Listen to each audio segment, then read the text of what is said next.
Hello and welcome to Learn a Trade training video. Today we will be continuing on with the FBD 56X frozen beverage dispenser training. We are on module 4, scraping and beading systems. Let's start with the setup of the scraping and beading systems right up here in this graph. This is describing the amount of scraping and beading parts for each of these models, the three models, the 562, 563, and 564. We're going to start with the beater bar with blades. So this is the beater bar. These are the blades, the white plastic sections on here. And they specify, if you notice, they specify in here the beater bar with blades. Just to, give you a little tip on when you get into ordering parts and stuff like that. When it comes to ordering these beater blades, you can order just the beater blade that doesn't come with these white blades on them. The beater bar, it won't come with the beater blades on them. So you want to make sure when you do order them that you order the beater bars with blades, and then that way it'll come with the blades. And I'm pretty sure it will also come with the springs, but you may have to check on that as far as ordering wise, because usually we get I get these with the bar with the blades, and I have to order the springs separate because these springs I'm pretty sure are not included, but you might want to check into that because you will have to order the springs if you are going to be replacing a beater bar or anything like that. But that's just aside the training. I just wanted to specify that. There's a few things on here that I see that I'm going to have to specify on that really don't pertain with the training, but it's good information to have, especially once you get started on the commercial side of this business. So with the beater bar with blades for the for the 562 model, you get two of those, two beater bars with the blades. At 563 you get 3, 564 you get 4. The beater drive coupling, that's this piece right here, the beater drive coupling. This coupling gets placed right on the shaft, the motor shaft, right in here. It gets placed on there. It has a little, it doesn't show it in this picture, but there's a little Allen screw that is on this white section of the coupler, and you would slide that onto the shaft, and then you tighten down the Allen screw that's provided in this coupling. Just to specify also, with this beater motor, this is the beater motor, and you see this motor mounting plate. This motor mounting this motor mounting plate is 9 times out of 10, this motor mounting plate is already mounted on the machine itself, okay, on the back side of the opening for the beater motor to fit onto. So this piece here is usually already on there.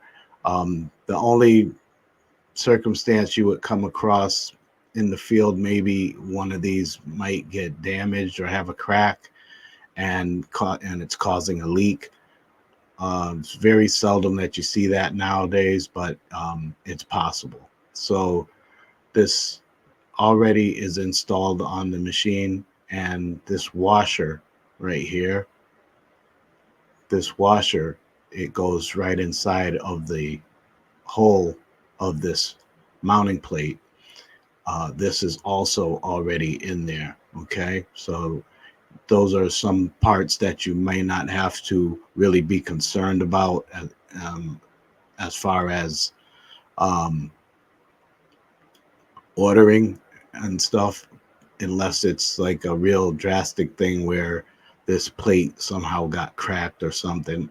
I have seen it happen in the past, but not very often. So that's just another aside, just to let you know about the beater drive coupling. We went over that. That's right here, and the motor with capacitor.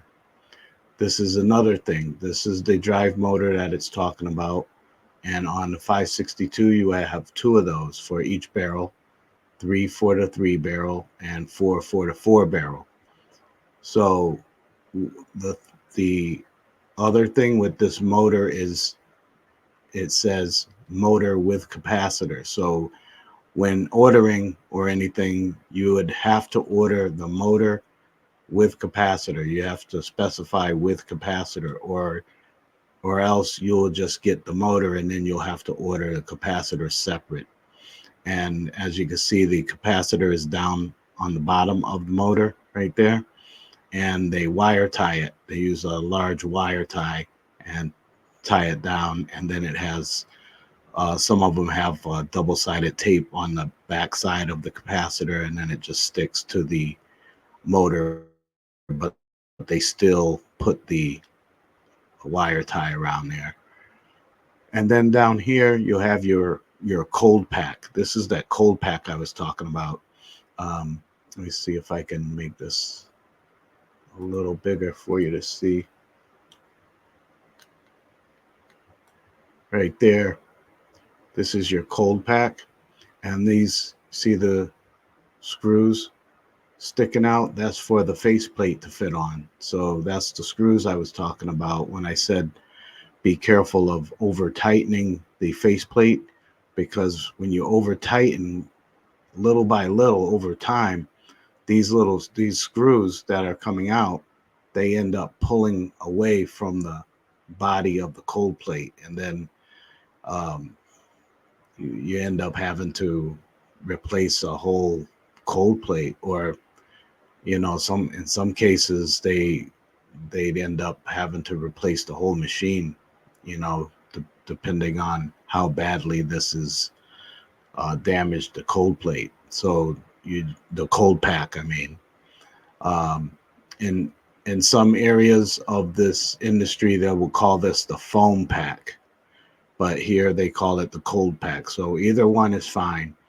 But you notice that these are the refrigeration lines right up top here, and that's how these barrels freeze down. So it has the inlet and return on for each barrel, and so it's a very important piece to try to preserve it as long as possible by not over tightening the screws on the faceplate.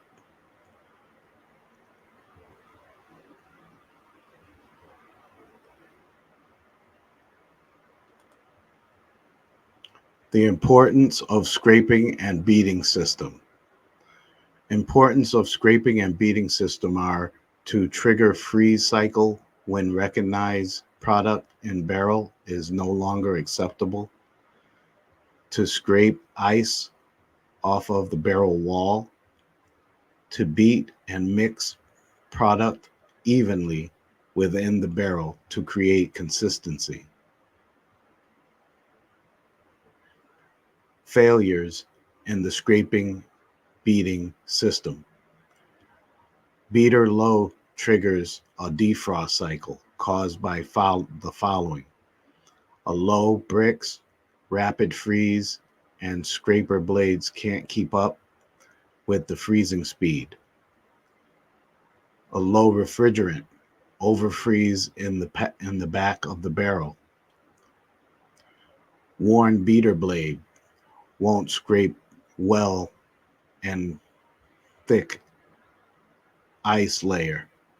So that's when your blades, when those white blades get dull, it's possible that they won't be able to scrape the wall, and the ice will get too thick on the wall, and then that will trigger some issues with the freezing cycles.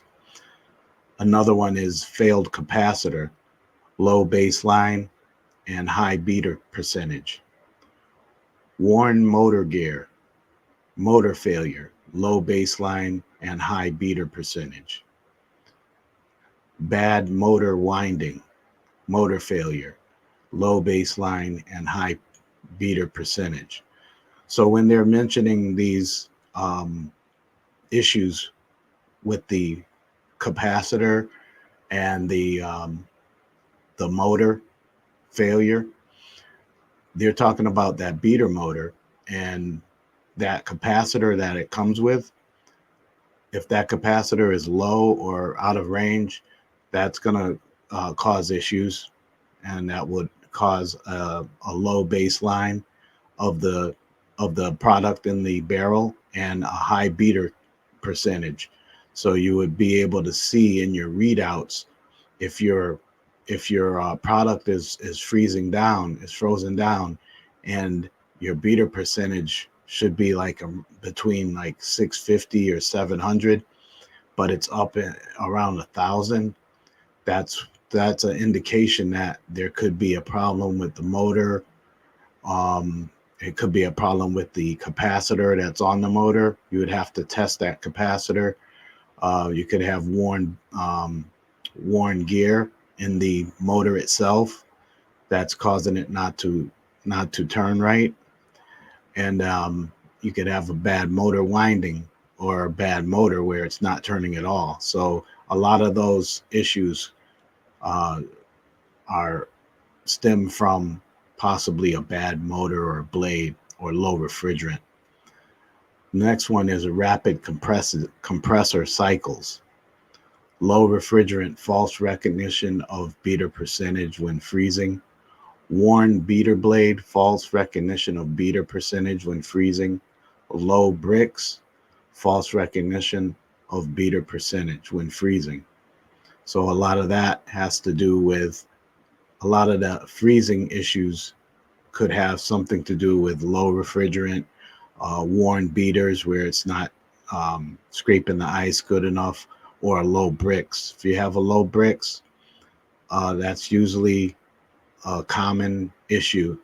If they are late changing the boxes, when the boxes go empty and they don't change them right away, sometimes water tends to get into the barrel more than the product because there's no product left. So you always want to check your bricks.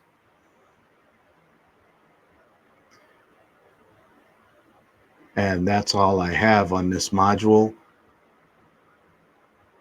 I appreciate you all watching. I hope you got something out of this, and please feel free to email me at info@learnatrade.online if you have any questions or anything like that. We could go over it and see if it helps you out. So that's all I have for now. I will see you on the next module where we will go into the refrigeration system. Thank you for watching.